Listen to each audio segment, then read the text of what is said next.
This podcast contains strong and offensive language and themes not suitable for younger listeners or the easily offended. This is London 2055, the land of opportunity, a chance to make it big, and these are the stories from the criminal underworld. Right, so every 2 weeks I get sent on a fucking mission on the express train. The express train that will take you to America and back. They completed the train tracks of this 10 years ago, so in 2044. It'll go high speed London to Wales, and then it'll cross a small bridge from Wales to Ireland, and then when it gets to the western Irish coast, it then goes hypersonic to America, okay? And as I said, every 2 weeks I do this journey, because my boss either wants guns or he wants some drugs or whatnot. So basically I'm a courier. And this one particular journey, I was on the final train because it's not busy. You got every cunt who's tired. I mean, they're tired. It's a long journey. Even though it'll only take you, 3 hours from New York to London on this route. Yeah, because of the hypersonic travel part. But the last train is always quiet. And what happens is when the train comes back and crosses Ireland, you've got 2 stops in Ireland. You've got one on the western coast, and that is at Christlyn. Then you have one in Dublin. Then you have the bridge that goes from Dublin to Aberystwyth. And you have a station there, and then that goes directly to London. So not many stops of it for obvious reasons, because it's a hypersonic train. You don't want to keep stopping, you're going to give everyone fucking whiplash. Anyways, I digress. So, the train got into Aberystwyth, and there, heaven behold, when people got off, there was no movement. I was thinking, what the fuck is going on after we've been stranded on this platform for 10 fucking minutes? Why is this going on? I looked at my watch again, in what seemed to be no time at all, but we were clocking on to 20 minutes. 20 minutes. And that's why I'm thinking to myself, shit. Absolute fucking shit. Are they on to me? You know, I've got a bag full of fucking cocaine, and I've got, in my rucksack, I've got a few good guns from America. I've got a P90, and I've got a couple of Colt 45s as well. Don't ask me why, the boss just wanted them, so I guess he just put his order in for his personal guns. He's got a lovely gun collection, and yeah, that's it. A few rounds of ammo, and jobs are good, and well, so I thought, because the time was ticking on even more, and it was getting on to half an hour. So now I'm really alarmed, really goddamn fucking alarmed that, we've been stood for 30 minutes. I've got all this contraband, because at the end of the day, guns are still banned in the UK, but still, you get them in, like me, okay, through various different methods, bribery, smuggling, or even just chancing it. They do get through. And then all of a sudden I hear an alarm. Ah, shit, I'm thinking, what the fuck is this alarm all about? And then there's something at the back of my mind. Hold up. If they're after me with my bag of fucking cocaine and my rucksack of guns and ammo, they wouldn't be sounding an alarm. It would be a covert operation. There'll be someone that would just walk onto the train from the platform and just bust me. I mean, properly bust me at gunpoint. So it can't be me. I'm ruling myself out. But I'm looking at my watch, and I've still not got a phone call from base, because there's obviously going to be someone at the train station to meet me. Yeah, the train goes to King's Cross Station. There will be someone waiting for me, and my contact, I don't know who it is. All I know is that there'll be this guy waiting on the platform, and he'll say the password, and then that's it, I'll go with him. But no contact. So, not even the boss has bothered to contact me. But then again, it's coming up to 1:30 in the morning, UK time. Yeah. So he's probably in bed or balls deep into one of his many mistresses whilst his wife's at home looking after the fucking kids, yeah? But, yeah, again, I digress. I mean, seriously, what the fuck is going on?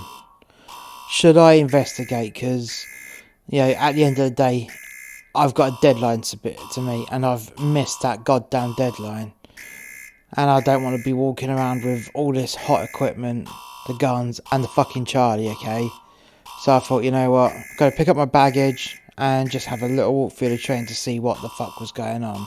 Maybe, just maybe, it requires a bit of violence to move the situation on. And we'll see, because I'm sure that the train conductor, with a nice little bribe after a violent act, he'll just let me carry on. So I'm walking down the train. Go through one carriage, it was deserted.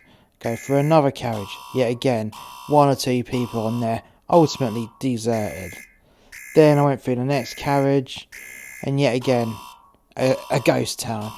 Where the fuck is everyone? Oh, that's right, no one goes on the last fucking train, because you get people like me on the last fucking train. And then I'll get to the next carriage, and it is crawling with police officers, and the fire brigade, and an ambulance, and all I could hear was a load of banging and smashing noises coming from the toilet, from the train toilet. You had the police begging to the person in the train toilet to calm down. You had the fire brigade there, getting their hydraulic cutting equipment ready to go. And then you had the ambulance crew on standby with their stretcher ready to go with restraints.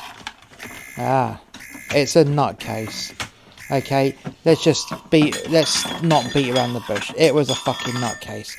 You had someone going absolutely mental in a train toilet, smashing it up, and obviously the rail company, they called the police because they got the money to pay to get the police out. Then you also got the private call out charge for the fire brigade and the ambulance as well. So a nice little earner for the former public services. Oh god, I remember when that was still free when I was a little boy. But anyways, I digress. You had the police officer just banging on the door. "Stand back," he said. "Stand back, we're coming in, we're coming in." Okay, this was a bit entertaining. So I put my hand in my pocket, got some chewing gum, and took a seat near enough opposite. Why would I do this with a bag of guns and a bag of cocaine on me? Well, these cunts were just interested in that cunt in the fucking toilet, and they won't be saying shit to me because they're dealing with this absolute nutcase and dickhead. I mean, come on, if you're gonna go mental, smash up the carriage and whatnot, but locking yourself in a fucking toilet? Really? Come on.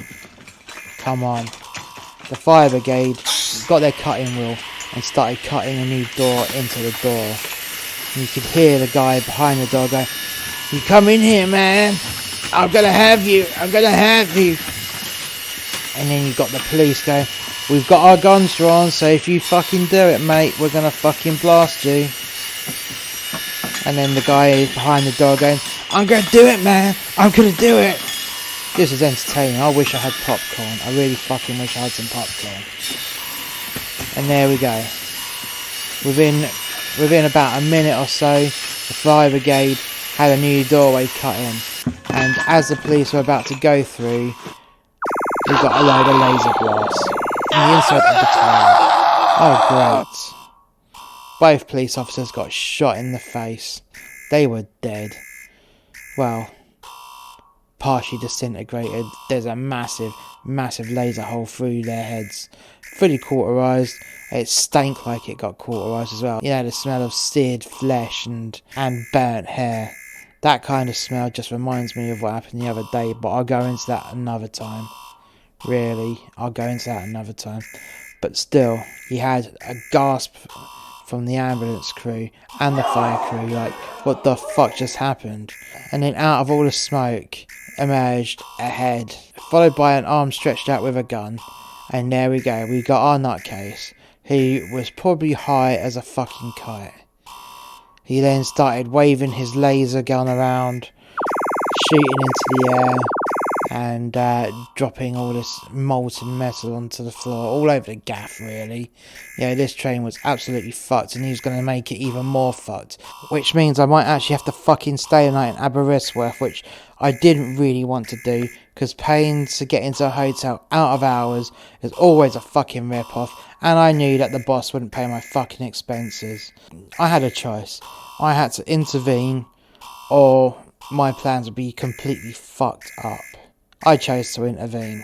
Right, I was thinking to myself, the bag of cocaine can go underneath the chair so no one sees it. And I guess I'm going to have to borrow the boss's P90. As fun as the handgun is, I just want to take this guy's leg off, take his fucking arm off, or even just turn him into a fucking colander. And I don't think the train company will give too much of a shit, because if I let this madman carry on, they ain't going to have much of a fucking train left. So I unzipped the rucksack, pulled out the P90 and loaded the cartridge, locked and loaded. There we go. I stood up. Oi! Fascio!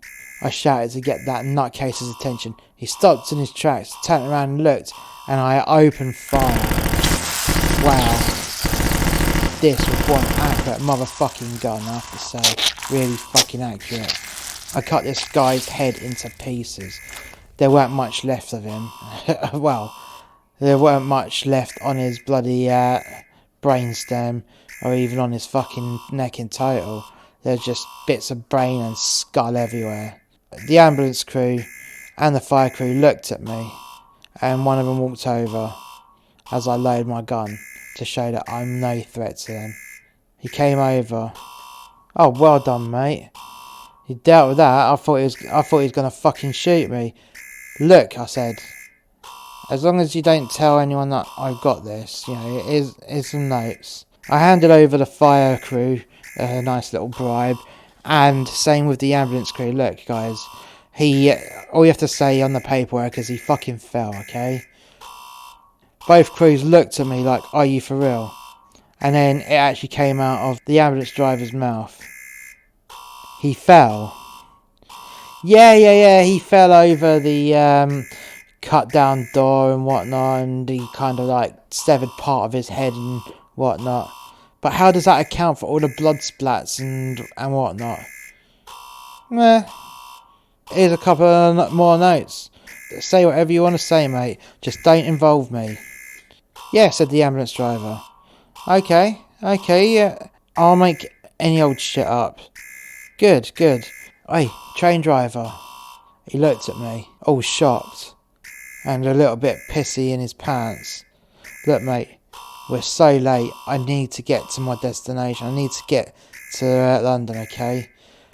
How long will it take us to get there as soon as these guys get off? The driver looked at the ambulance crew and he looked at the fire crew.